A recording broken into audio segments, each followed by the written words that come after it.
I recently quit my job and took on a new venture in life. Welcome to Music from People I Know, where I catch up with friends, past and present, and talk about our music, inspiration, and passions.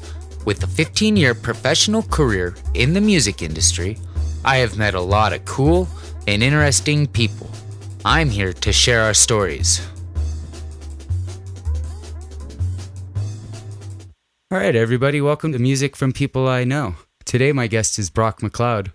He and we jammed together for a little while back a year ago, 2 years ago. We played a few shows together and started to do an album. And, you know, the process of making an album is never very easy. And so we're still in the air about that.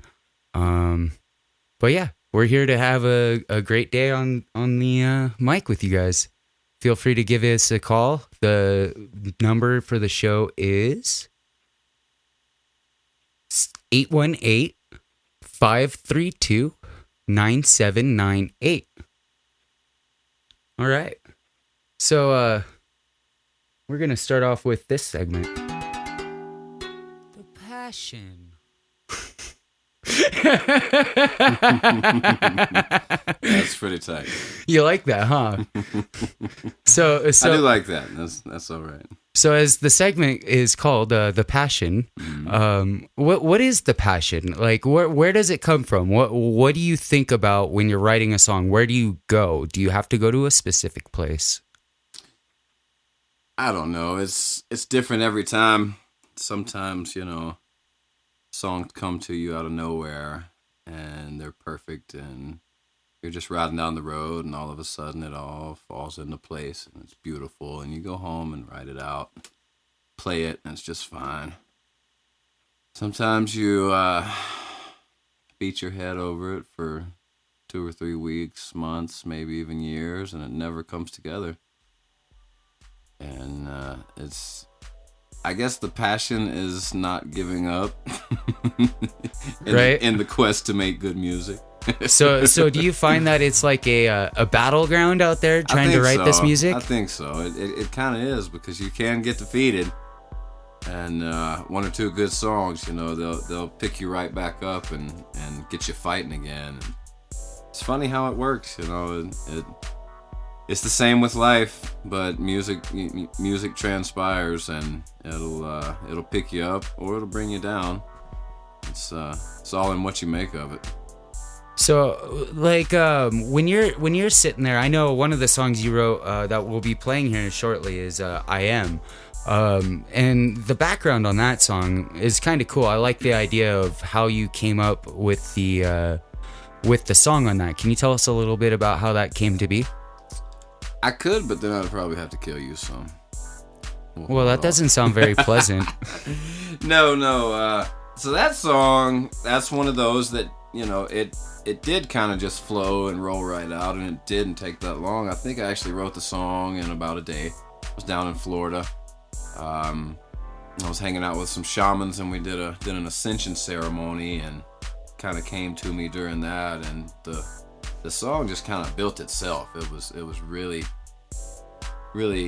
it really felt like a song that you had heard before, and so it was easy to put together. It felt comfortable right from the first note. And some songs aren't that easy, and I feel like maybe when they're supposed to be, they just kind of come out that easy. And if it takes too much work, maybe you should just try something else. I don't know. That's my perspective.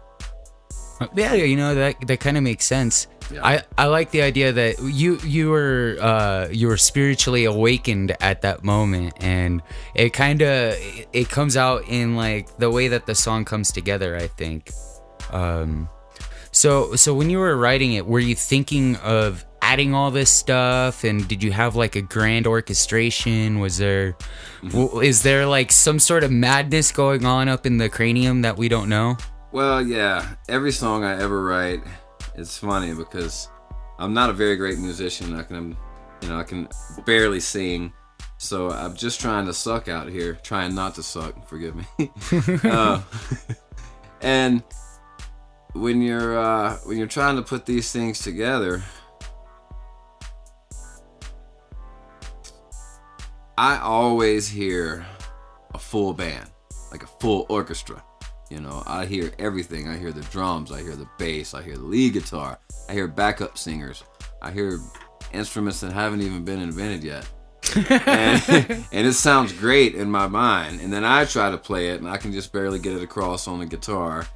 And I hear what could be there. It's so hard to actually put all that together and make it a realization. And so when you actually do get together in a studio and you start adding this and that, and you do add some bass and some lead guitar and some horns and some drums, and it starts, you know, actually building and becoming real music, it's really cool to hear that, because I've heard it, you know, since day one. When I first put this stuff together, that's when I hear it.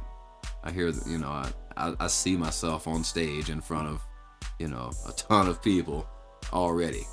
Even though it might not ever happen, that's the way I see the music. So you have a pre-figured out idea of what you're going for? Most times, yeah. Most of the times when I write a song, it's, you know, it has a certain spot and it fits here or there. Maybe not within, you know, genres on radio stations, or, you know, your general genres that are out there now, especially nowadays with all the fly-by-night 5 minutes of fame. It's not even 15 minutes anymore. It's 5 minutes, and if you don't get their attention in 30 seconds, that's a wrap. So, yeah, it's kind of, yeah, it's tough, and each one's different. Each song's different. Each song goes into a different direction. I mean, I have songs that are country. I have songs that are reggae. I have songs that are, you know, deeper, you know, rockier type stuff. It just kind of goes all over the place. And that's why it's kind of hard for me to pick a genre or pick, you know, I don't want to pigeonhole myself as any kind of artist, because you never know what I might play. Yeah, you might want to just do something. You might catch me playing. Play some Michael Jackson, right? And yeah, I play Billie Jean all the time. It's one I of my love faves. Billie Jean. One of my favorite songs. I actually think that's the best song ever written, period. So? Yeah. Period of all songs? Yeah, of all 100 million songs, and most of that being a Beatles catalog or Beethoven, I think Michael Jackson won. Yeah. Well, I was cruising around the other night on the internet looking at things and came across some old Traveling Wilburys stuff. And I don't know if you remember those guys, but it was a super group made out of super group dudes. The Traveling Wilburys was George Harrison from the Beatles, yep, Bob Dylan, yep, Tom Petty, that's right, and Roy Orbison. Bing, get this man a prize. And they were all super awesome, and they came together to make that band, and the band did okay. I mean, it wasn't like... Here's the sample we were looking for. We need to get this guy a prize. But, you know, it's just... Even when those guys got together and did their thing, they were just having fun, but they came up with almost a whole new genre of music, bringing all of theirs together. It was a really cool thing. I was checking some of that out the other night, remembering the old cats. So when you're listening to these guys, are you envisioning what they were envisioning, or are you listening to what your take is? Like, because I find it's very subjective. Well, I grew up listening to it because I grew up in the South. So you're talking, you know, Traveling Wilburys, Georgia Satellites, right, Creedence Clearwater, you know, that good old Southern rock and roll, George man. Thorogood, all the good grimy, you know, grungy. Some ZZ Top up in there. Yeah, that was a little more over towards Texas. Yeah, I guess. Yeah, that was a little bit different, but yeah, I grew up on all that stuff. So for me, it's kind of the soundtrack of my childhood. You know, that was the music that was playing for my childhood. It was coming out of vehicles, it was coming out of systems, it was in the bars, people were playing it, you know. So I don't know, it feels very comfortable to me, just because I grew up with that old stuff. And now that I'm playing around doing live music and stuff, and I'm learning that people really, really do like that stuff, and the more I pull it out, the more response I get. Right? Yeah. I went, went. Oh yeah, I like that song. I forgot all about that. I went up to a gig up in Meeker, which is you know, kind of a cowboy town out here in western Colorado, and they I played nothing but classic rock and 80s stuff, and it was one of the better nights I've had in a while. Nice. Yeah, it's funny how that works. It is funny. One of the funnier moments I've had was at Newcastle playing at I think it was still the Silver Horse at the time, and I was playing some Gorillas, but I was playing acoustic and had a little twang in my voice, and they had no idea what I was playing. They Right. loved it, and they were all dancing. They had no idea why they were dancing. They had no idea why they were dancing, but it was good stuff. So when you sing, I always thought that you had a pretty soulful voice. So where does that soul come from? Is that all part of the passion? Is that part of the drive, like to get your voice out there and have people hear it? And is that what's going on there? Well, I was born a poor black child in the heartland of Mississippi, homeland of the Mississippi Delta Blues. So it's kind of tough coming from that, moving up here to Colorado. No, that just comes from down south, man. Like, you grow up, you eat soul, you breathe soul, you live and die soul. It's just in the air. It's how it is. If you ain't got sassy in your bones, you just ain't gonna make it. And when it comes to singing, you got to be a little louder than the next guy. So you're heard? You got to be a little clearer than the next guy. So everything's a competition down there. Who's bigger, who's stronger, who's faster. That's why football's so huge down there. Right? And, yeah, it is pretty big down there. And right? racing, I guess, because that's who's faster. Right, who's got the bigger engine with more horses, right? There you go. I got a 5,000 horsey vehicle here. But no, I grew up down there and going to New Orleans and stuff and hanging out over there and down to Florida, over to Georgia, Carolinas, and just getting a little taste of all of it, and it just kind of sticks with you. So, I guess maybe I do have a little soul. Right on. Well, hey, you know what? I think it's time we play one of your songs here for everyone. We should play a song. Yeah, I think we're gonna. So this song, we recorded this in a warehouse with a bunch of really awesome equipment. We tried out a bunch of different musicians. I'm on bass, and Brock is the songwriter. He's also singing and playing guitar, acoustic guitar. We've got John Edwards on lead guitar and Carl Kuntz playing drums. And I think it actually turned out pretty good. It's not really professionally mastered. It was professionally recorded, and I think it sounds really good. Feel free to call us in and let us know.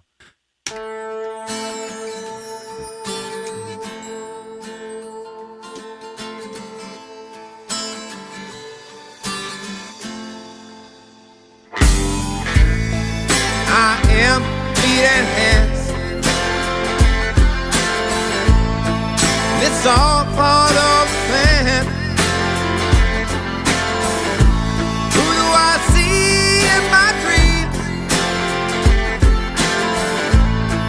What do they mean to me?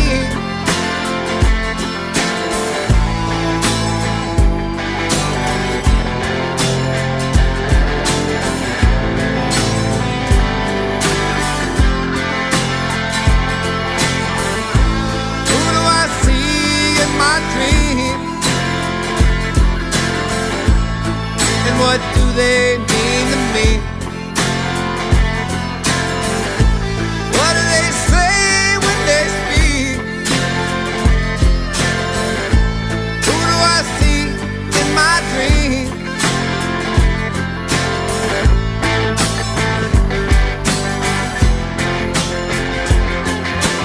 If you listen careful, you can understand the language of the walking-tall machine gun man. But if you listen closely, you can also hear the voice of peace and reason ringing loud and clear. Is it possible? I'm asking Mr. Officer, please, to account to me without that mentality. How's we both face the same reality? I said drop the crosshairs and you start to forgave. We're killing them with kindness and easily replace all the hating with loving and life from our boat. And below and in the middle, there's no pushing, no shove, no. I am feet and hands.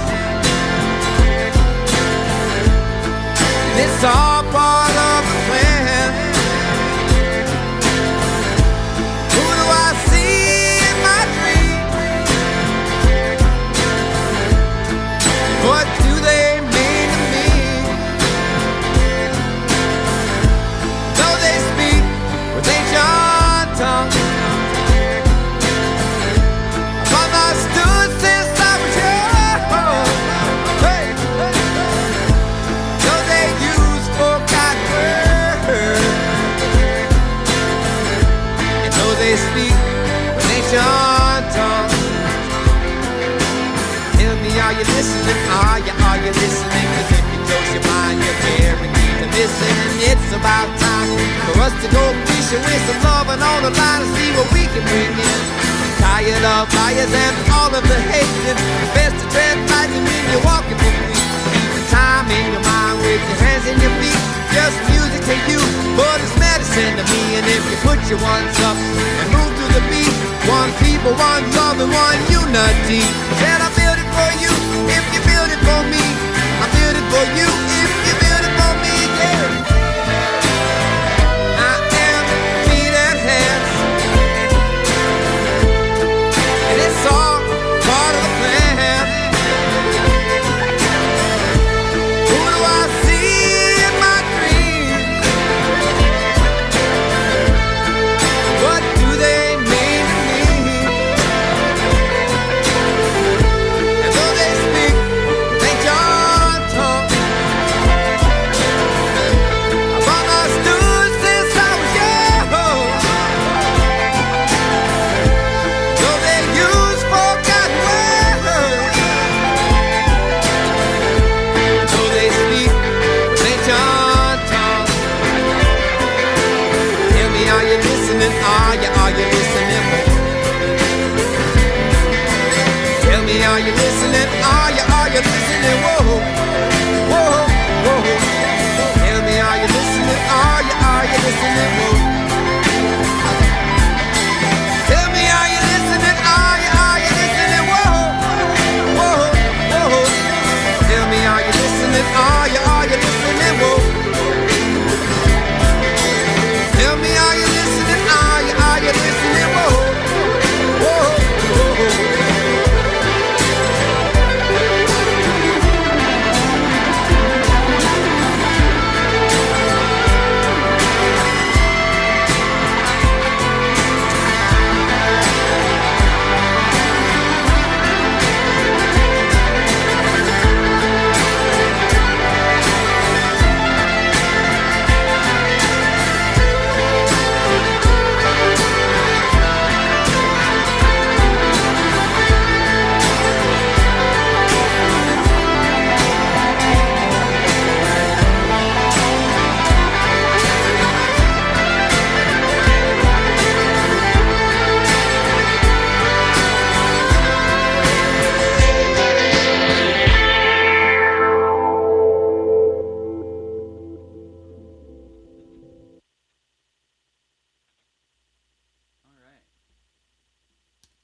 All right. Brock McLeod's I Am. I am. Yeah. Feet and hands. We already did that one. Is that the passion? Yeah. So this one is... The Jitters. There you go. We're talking about the pre-show jitters. Jitters? Did you say jitters? Yeah, the I don't have jitters. You don't have jitters? No, jitters? Yeah, you drink What a are lot of jitters? coffee, don't you? I drank a very strong coffee drink before I came in here. Yeah, yeah. Thank you very much. Yeah, you I like... don't have jitters. What? No, let's do this. Oh, the jitters. Oh, the butterflies. So when you're when you're playing and you get ready for a show, what is it like? What is that moment like right before you get going to the show?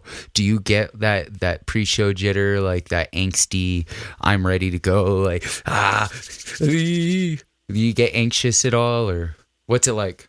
So I only really get that like the second I wake up on the day of a show. So it's the morning. From the entire time until I start. Like all day long. It's kind of jittery. And I feel like I should be doing something. I feel like I should be doing more. I feel like I should be practicing this, or fixing that, or working on that. So do you practice Something. when you're like I'm in that missing- mode? Do you I'm practice? missing something. I forgot to practice. I need to practice more. When, in all actuality, I've been practicing 3 days to get ready for the show. But, right when it comes down to it is when you forget something. Or, you completely space something, or you just choke. And it can happen. What's that weird sound over here? Oh, that's my didgeridoo. Oh, is that a didgeridoo? Yeah, that's me Didgeridoo- playing the didgeridoo in the background for you. Didgeridooing things. Yeah, see, here it is. Let me put it up for you so you guys can hear me playing the didgeridoo. Yeah, I'm real deal, dude. Sounds like you're cutting your grass, but hey, you know. But no, that's still a thing, and it's you. Well, I personally have the jitters right up until I start playing. The whole drive up, the whole getting ready, the whole drive there, the whole setup, everything, right until I actually start playing. And then I remember that I do know how to play and sing a little bit. And then it comes out, and I realize that it's not so bad. But it's the same every time. And I'll just, I wonder if that ever goes away, if it ever gets better, and if it's still a thing for the pros. And one question I have, maybe somebody can call in and help with this. I don't know. 818-532-9798. As a professional singer on stage, what do you do when you get the hiccups? You just keep going, dude. There's no going back. Yeah, well, it's never happened to me. I've wondered. The show must go on, man. Because I've gotten hiccups that are quite debilitating, and I can't even talk to people without... sound like I'm choking on something. And I wonder, slam a beer. Like Robert Plant, he's just right in the middle of one of those crazy screams, and then he gets the hiccups. What does he do? It's like, is there a super quick remedy? I don't know. What if you got to sneeze right in the middle of your high note? Those are the kind of things I think about. Yeah. So, no jitters here. None, huh? Nope. None, huh? Whatsoever. Yeah, I have to say being live on the show right now is quite a bit different than what I've done on the rest of these shows. I've had this angsty thing, and right up until I don't know, an hour and a half before the podcast, the internet service provider decided to choke me out, and I was only getting so much, and I started freaking out. Do you run into problems like that before your show when you are playing? Do you see that you've got a problem and, oh shit, I need strings, and what do I do? Oh man, you get to stage and your battery's dead on your guitar. Do you have provisions? Do you prepare? I've had the entire pickup and AC input fall out of my guitar mid-song. I've had to rebuild it with a pocket knife I luckily had in my pocket. Luckily, I think you're always carrying that. Well, yeah. But I've had to fix my guitar. I've literally had my guitar pieces fall out on stage. No explanation. And have to find tiny, tiny screws in the midst of playing a song and acting like nothing's going wrong. And put it back together. Your strap falls off when you least want it to or ever need it to. Yeah. Right? It's like that, right? Right in there. Do you ever feel like that?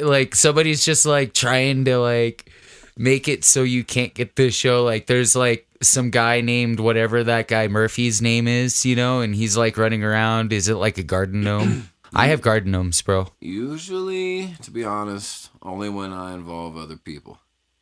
So when my gnomes come, they affect you? You bring your gnomes, yes. I don't have gnomes, per se, because I don't carry anything. I have a guitar, and that's usually it. Sometimes I have a very small amplifier and microphone set up, but I don't like carrying around a big pile of heavy gear just for that reason. And it's heavy. I don't like the heavy things. So the more gear you have, the more complications you're going to have. I look at this setup right now. I'm sitting over here. I've got my guitar. I've got my music book. There's a microphone. And then you look over at what Mike's got. And it looks like Mac's headroom took a crap on his desk. And, you're obviously going to have more gnomes over there. There's a gnome, dude.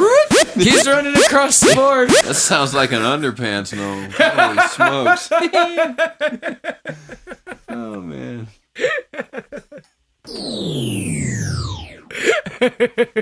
Good times, good times. Don't give me buttons to push because I'll push Happy them. to be here. We're here all week, folks.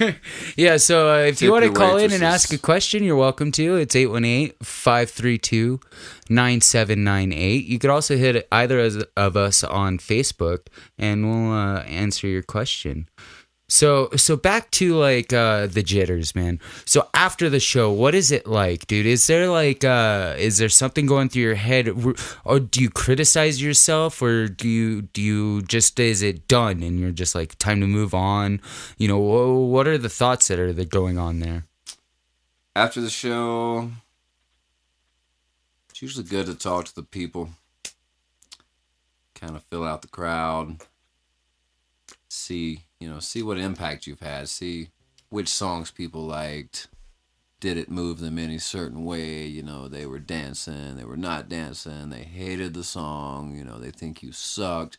Feedback, I always like to get feedback when I'm done and just kind of see if I've done a good job out there and see how people like what I'm putting out there.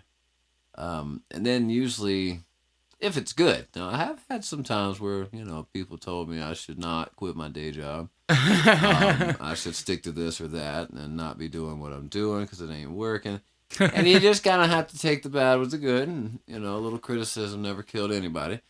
But after the show, it's mainly just a feeling of a good job, accomplished.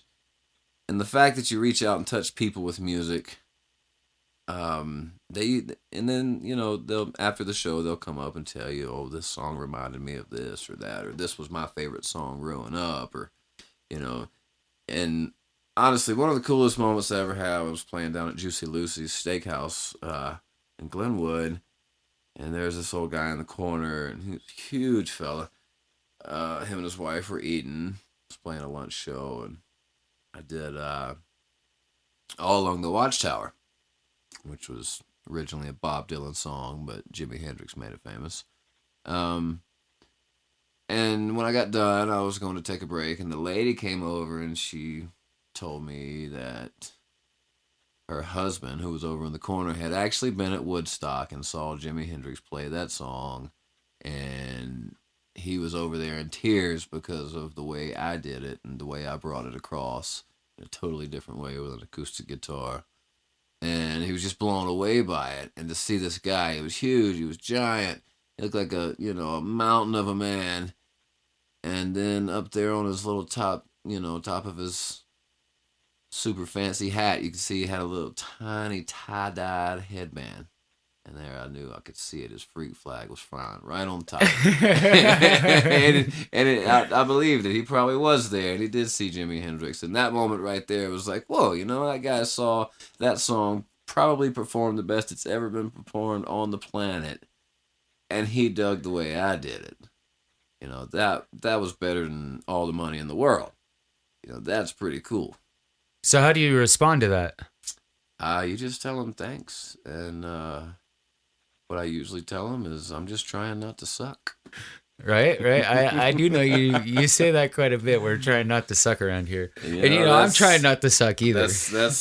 I had a dear friend of mine tell me that when I left Alabama. He said, hey, try not to suck. That sounds was like the a great last idea. words. That's the last thing he said to me as we parted, was try not to suck.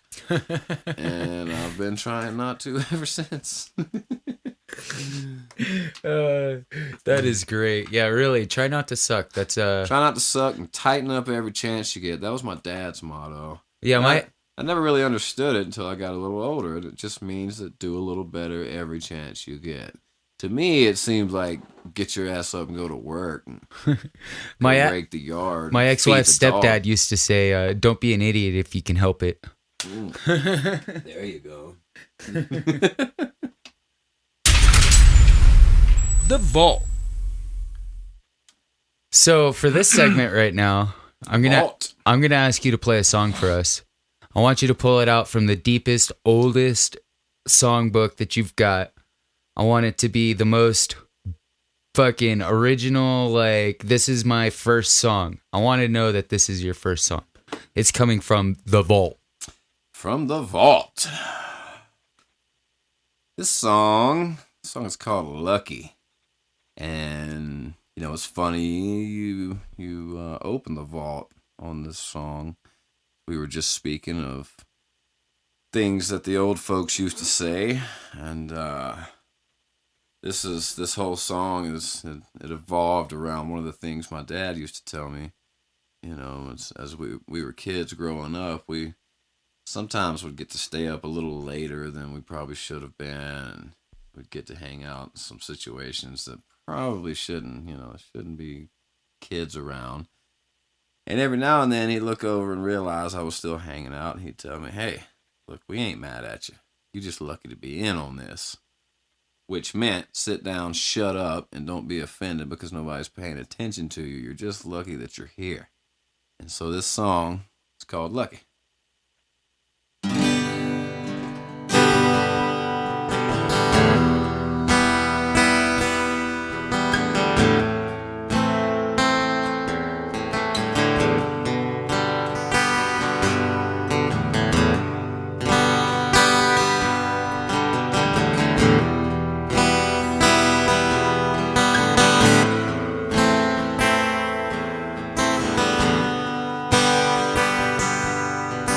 Load up that old car, hit the highway one more time.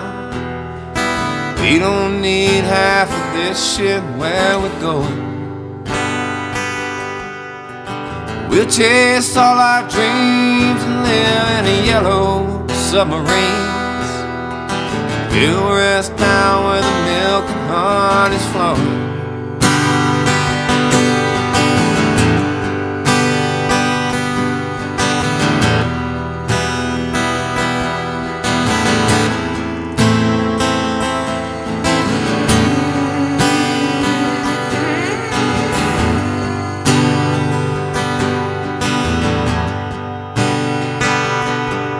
I remember when we planned our great big getaway with a little crayon map and your Dakota rain. Meet me way out back, got some sardines and a side. Hit Hollywood, be the next big thing. If you play your cards right, you might get your first kiss. We ain't mad at you, boy. You're just lucky to be in on this.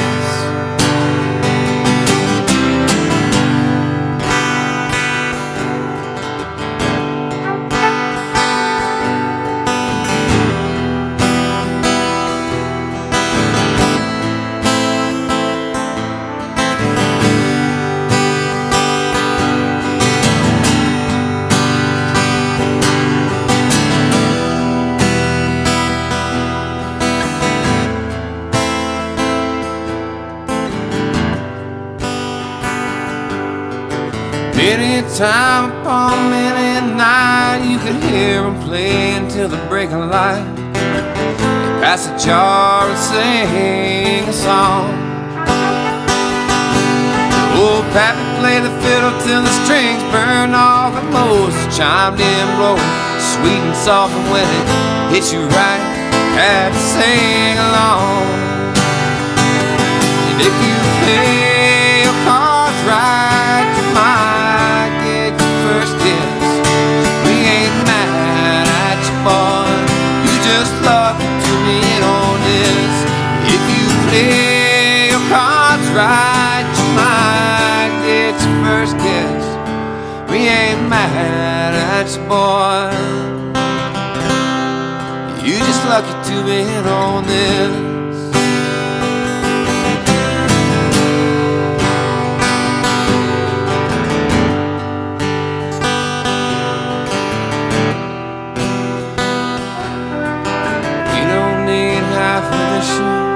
Where we're going.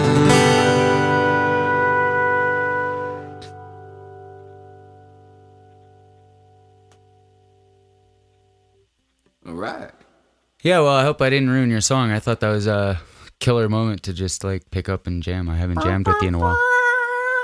You know I love some horn. Right? I know you do. I like getting horny.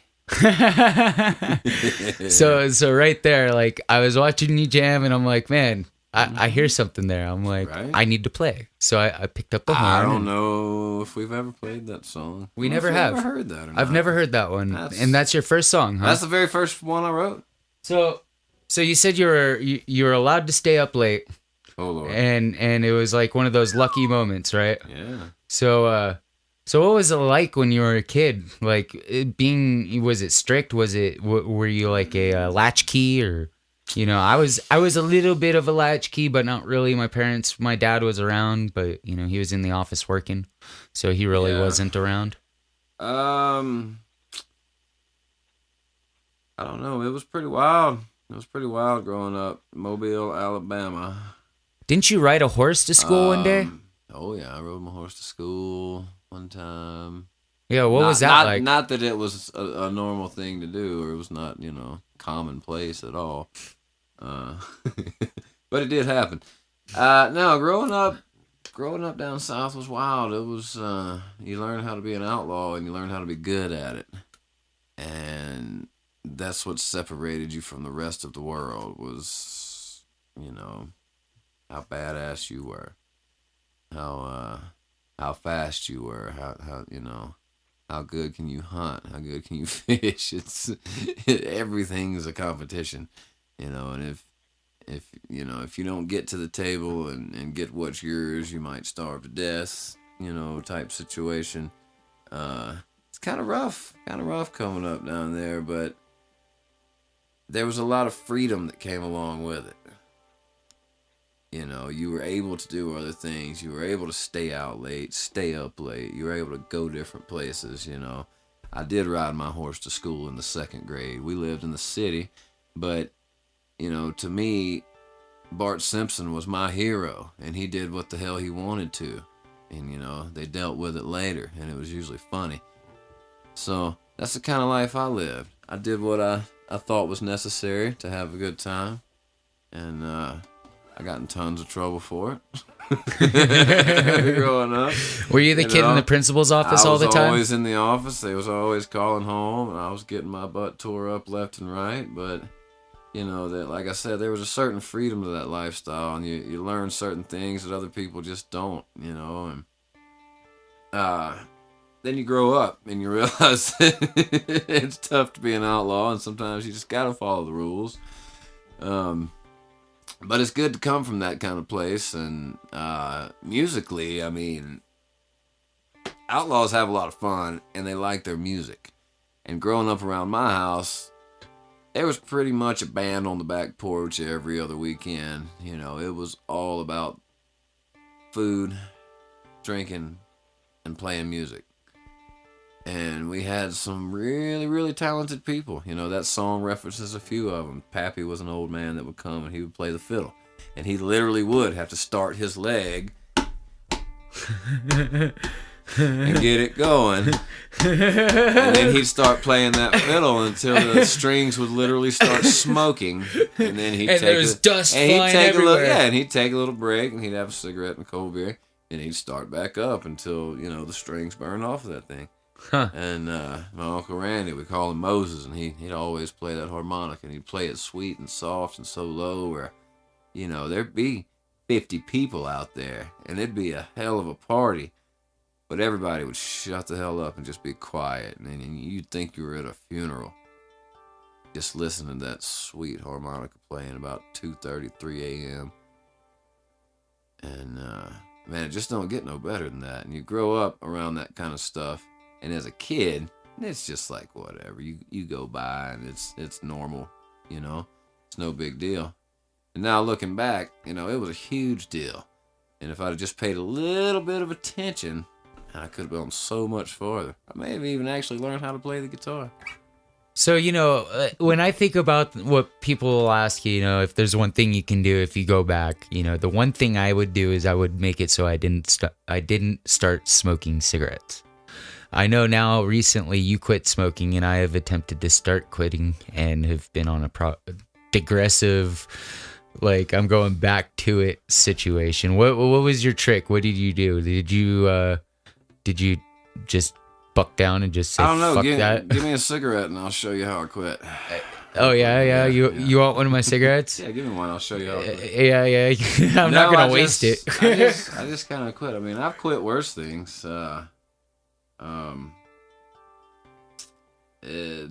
me, it was a willpower thing. It was a question of, can I just do it? Can I kick nicotine? Because to me, it's just another drug. It's like caffeine, codeine, morphine, anything with an "ene" on the end of it. You like the "enes," huh? It's a drug to me. And nicotine's had me for a long time. Long time. I mean, I got my first taste when I was 6 years old. You know, by the time I was 10, I was carrying a pack and a lighter. And you couldn't stop me. So it's been a long love affair with nicotine. And honestly, it was much easier than I thought when I finally put my mind to it. I did the patch for 1.5 days and then took it off and just decided I wasn't going to smoke. And it's been kind of touch and go, you know. Me and the wife have almost killed each other because we both quit at the same time. That's not very smart.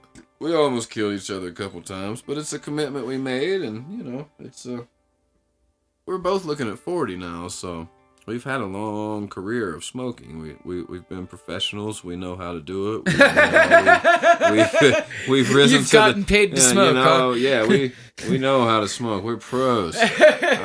We're gonna move on and try something else. Yeah. That's fucking awesome, dude. Nah, but I'm gonna tell you straight up, like I told you a while ago. You asked me, you know, what's it like now to not smoke and how's it smell and stuff, and it literally smells like bacon cooking or biscuits cooking. It's one of those deep down, just reach into your soul, right, and grabs smells. you. Yes, it does. It really, really. I don't know if that'll ever change. You know, it almost smells as good as coffee. It's something else, but I think something 47, 48 days now, and don't plan on smoking anytime soon. So, well, keep it up, man. Yay. Yeah, pat on the back for that one. Right. Well, this next song is a little bit more of a description of what it was like to grow up as a, as a kid. There's a great sample that we started out with, from a really awesome movie from back in the day. You'll know what it is. All right.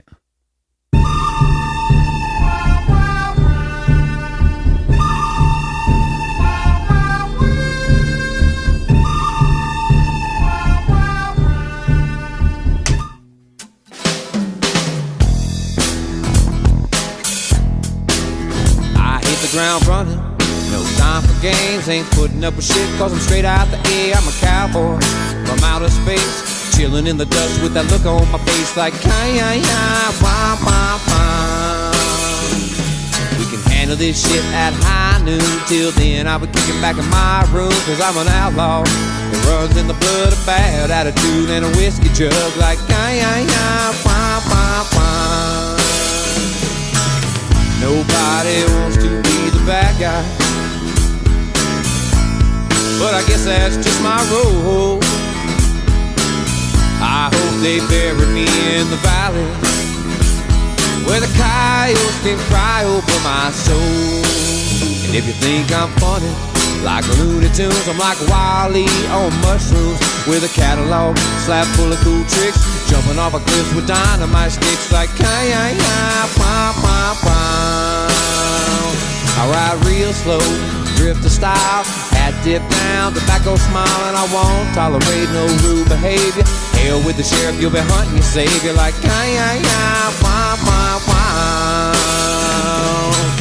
Nobody wants to be the bad guy,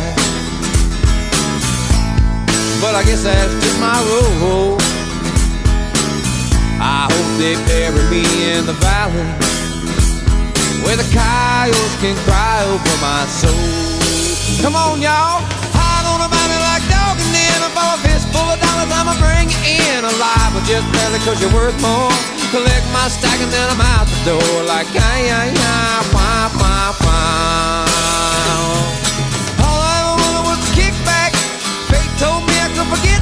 'cause I'm a nomad. I got no home, I'm a tumbleweed when the wind blows like wah, wah, wah.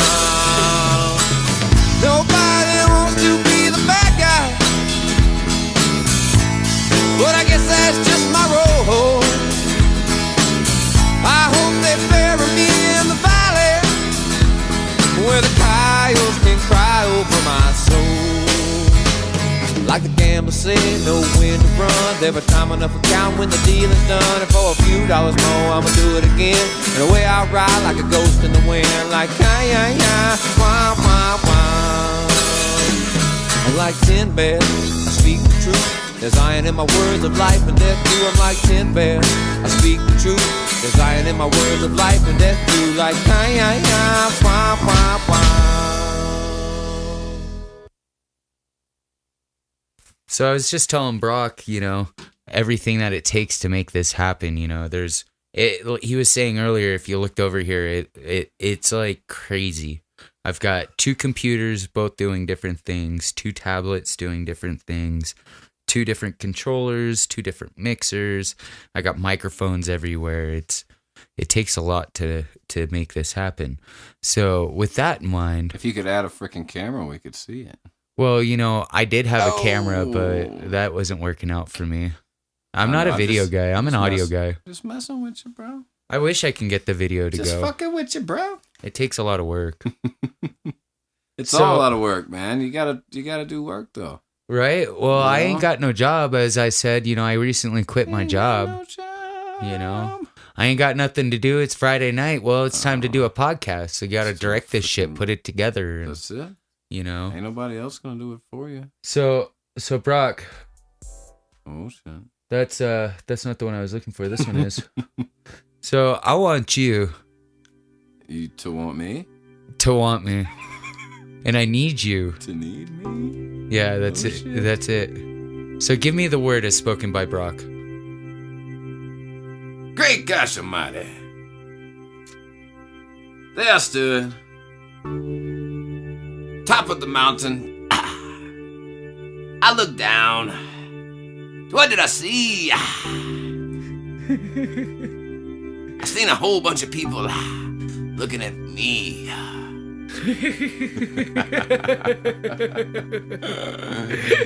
That's what I saw. I'm gonna tell you what I saw. I saw it all. So when you're playing on a stage and you're looking out, what do you see? Depends on where you're at. Played with the belly up, and all I could see was the lights. Do you see anything in the lights? I do. I couldn't. No, they hurt my eyes pretty bad. I couldn't tell how many people were out there until they started making noise. Yeah. And then they all left about halfway through my set, and I thought they were still out there, but they weren't. And I couldn't tell because the lights were in my eyes. Is that one of the most heartbreaking moments? You have a full audience, you're on stage, and you start rocking, and then you look out halfway through, and it's like, where'd they've gone? You know, it's one of the things you have to get used to playing out live. You have to get used to not being the center of attention. You have to get used to not even being like on the side of people's attention. You're just the background noise, You have right? to get used to just being background noise, and people either like you, or they don't notice you, or they hate you. It doesn't really matter. Fact is, you're just background noise. They're there to eat dinner. They're there to see friends. They're there to do other things usually. You know, this is playing out at bars and restaurants. This is not playing big venues where people actually come to see the music. So a lot of times what I do is I look out, and what I see is people, and I see different people. I see young people, I see old people, and I see people that want to hear different kinds of music.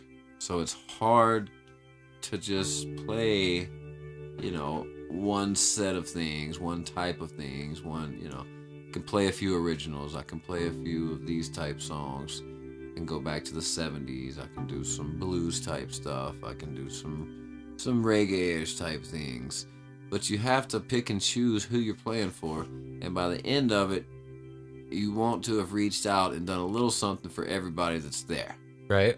you know, and that's tough sometimes. So I like the scene in Almost Famous when the enemy asks the singer about performing, or no, the guitar player, and he says, you know what I do? I look out and I find that one person that isn't rocking and I make him rock, man. That's what I do. No, is that something you do? Do you find that person and go, okay, you're my next victim, I'm gonna get you to dance?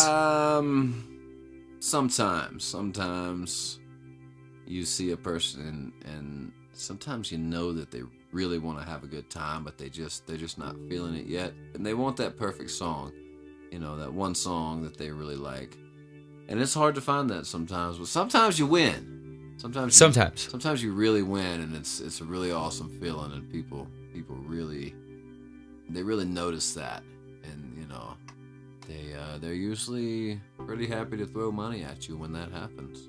Right, you're kind of like a stripper, right? Which is good for me, kind of. You're kind of like a stripper. Kind of, only hotter. And you sell your soul instead of your body. I've looked for the Crossroads. Did you find them? I didn't find them. I found a 7-Eleven that had snack cakes. Oh, sounds delicious. I stopped there and ended up going back home and crashing. But if I'd have made it to the Crossroads, I'd have probably sold my soul, because who knows what those things are worth, Right? Jeez. Dude, there's not very many souls left out there, I don't think. I don't know who's buying them. Yeah, hey, text us or call us or contact us or whatever. Let us Call know us. if you've Sell us gotten your rid of your soul. soul. Yeah, And if you have it, soul we'll for buy it. sale. We'll buy them. We'll buy them. I'll give you a good 25 cents per soul. I don't know how much souls weigh. We can put, we'll pay by the pound. That sounds great. For clean souls. We don't want dirty, bad souls now. No, none of that bad juju, We dude. need clean souls. All right. So, give us a call. yeah. So, 1-800 sell your soul. Sell your soul, 1-800. So this next song. There's more songs? Yeah, there's more songs, dude. Jeez. Yeah, there's lots more, dude. This next song here, this is one of my favorites. This hands down is my favorite song of yours, okay? I'm gonna preface it just with that, It's okay? that one I don't like. Yeah, it's probably the one you hate the most.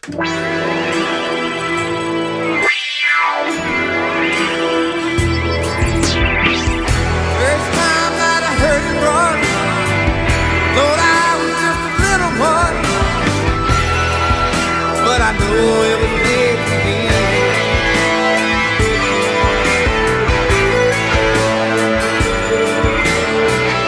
Said, Daddy, what is that sound? Thought I could hear it shaking the ground.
machine. Yeah. Oh, the machine. So, welcome back. Again, we're with my guest, Brock McLeod, and I'm a portion of his Voodoo Orchestra, and that there was the full Voodoo Orchestra at this point. So, thanks for checking us out. This has been a great time. Thanks for coming down, Brock. I really appreciate you coming. Good time. Good stuff. So you can check out the show on Blog Talk Radio, Music from People I Know. I'm also on iTunes, Google Play, and Stitcher. There's a few other podcasts you can find me around. If you Google it, you should be able to find me pretty easily. So there's that. You can hit me up on Facebook, Michael A. Chapman on Facebook. There's Brock McLeod too. You can find him on Facebook. Yeah, I'm pretty easy to find on Facebook. Yeah, Brock McLeod. That's very Scottish spelling, right? BROCKMCLEOD. Yeah. Not at all like it sounds. Not at all. I thought it was LOUD when I first, this guy has the most rock star fucking name ever. Mick Loud. McLeod. This not motherfucker McQuiet, is loud. Not McChill. So I'm looking here on my feed from 52 minutes ago, and our guitar player John hit us. John. Yeah, John Edwards. He asked. He asks when you're coming over. Oh, soon. Soon. Oh yeah. Soon for jams. Okay. Yeah. So that means we might be playing a show soon there. Yep. So, hey John, Don't expect to hear from us soon. Don't be surprised. It's coming down the pipe. Well, again, I really appreciate everybody for checking out the show, and you guys have a good one. Thanks for listening. Show your support by subscribing and sharing. Music from people I know.